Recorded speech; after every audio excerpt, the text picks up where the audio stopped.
Wrinkle free ফ্ললেছ skin এখন আমি এদিন বা দুদিনতে পাব নোৱাৰোঁ। এইটো আচলতে এটা দীঘলীয়া প্ৰচেছ।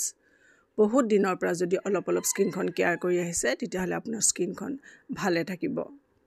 বহুত দিনৰ অলপ প্ৰচেছ, অলপ কেয়াৰে আপোনাৰ স্কিনখন য়ং কৰি ৰাখিব।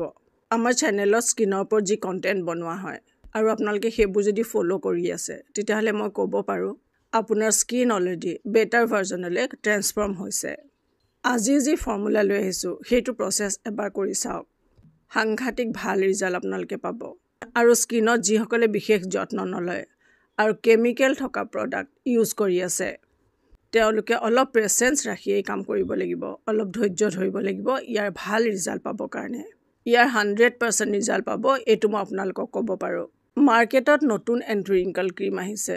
আমি মোবাইল অ'পেন কৰিলেই আমি ইয়াৰ এড দেখিবলৈ পাওঁ, বিভিন্ন ধৰণৰ লোভনীয় এড, আৰু সেইবোৰত আমি এট্ৰেক্ট হৈ যাওঁ, আমি লগে লগে বাই কৰি লওঁ কোনো চিন্তা নকৰাকৈ।